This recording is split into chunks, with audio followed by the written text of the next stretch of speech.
It's your boy Mikey Step Back once again in the building, and we talking about the NBA on the East Side, and definitely the development of the Boston Celtics. Yes, the C's is in the house, and we getting deep in throws about what we see happen. At the end of the day, I mentioned this in another video a couple weeks ago. I stated the facts that injuries is probably now the most critical thing in this balance and trying to get to the championship. It's sad to say, but man, the injury bug has been hitting teams such as the Nets with James Harden, Durant off and on. You got some season-ending injuries.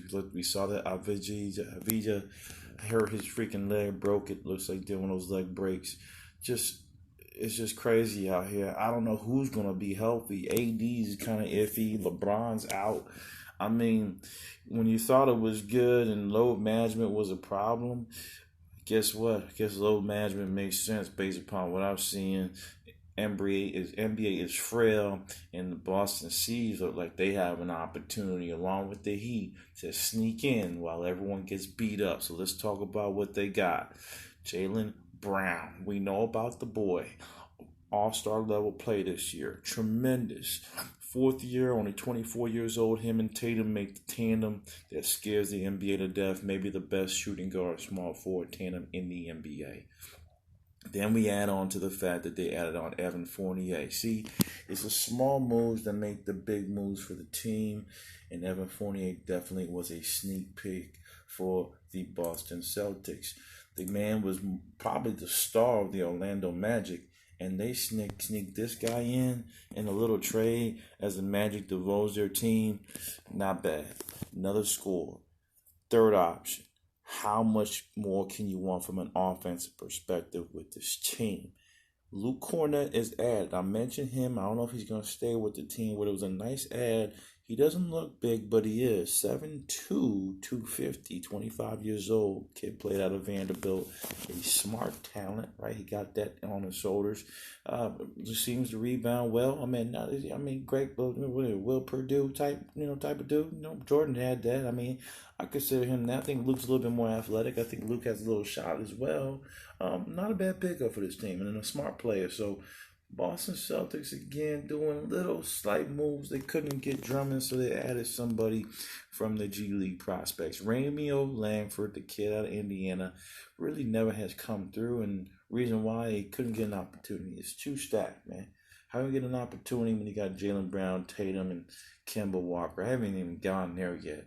So Romeo Langford is playing a great defensive role. He's earning his minutes with his defense. So you got to appreciate that when you're looking at the Boston Celtics. And you got to like what you're seeing out of Romeo. He's staying and becoming a professional.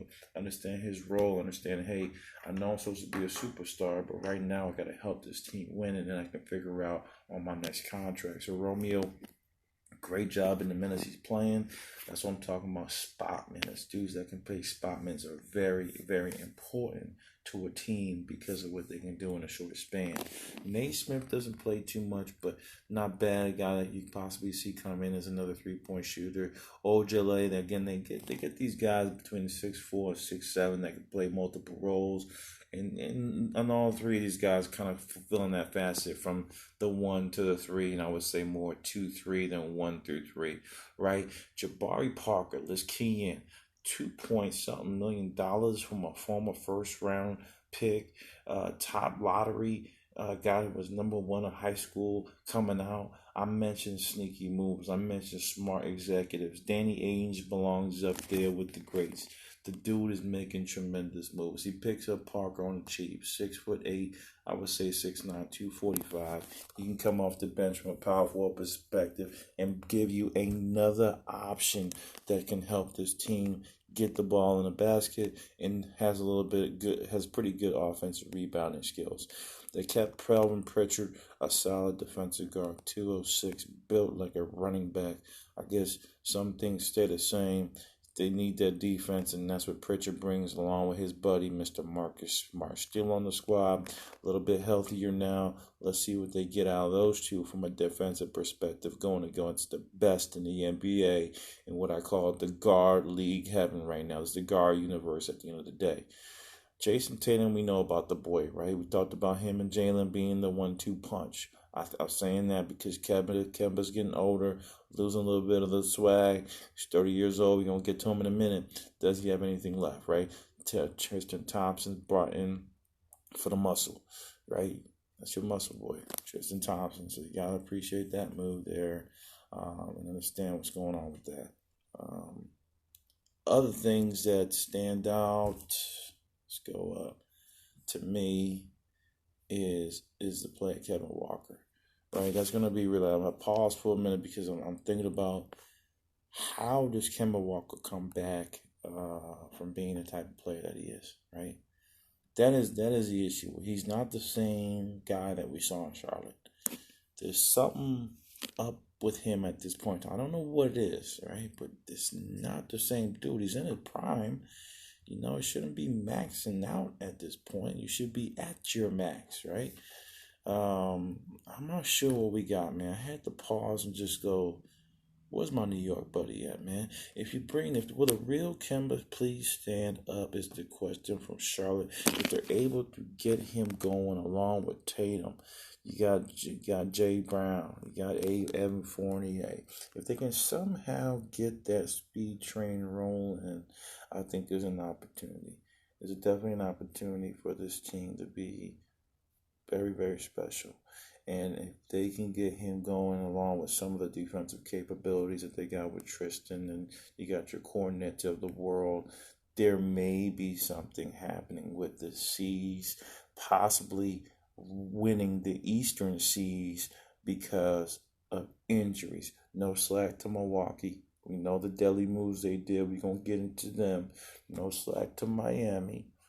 And I'm not throwing away the Knicks or the Nets. I'm just saying the injury bug is hot. And the Nets right now, ooh, I'm scared. So I'm going to keep going.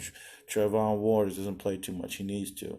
Because if Kemba can't get going, this kid looks like he's primed and ready to go. Every time I see him in bench play, it looks like something exciting. Greg Williams is there, and then Robert Williams. Taco Fall, don't see him on this roster no more. Not sure. Oh, there he goes. So they have a formidable lineup here. They got all the pieces you would want. They got backup guard play. They got good small forward support there. You got Parker who could play that as well. You got your power forwards.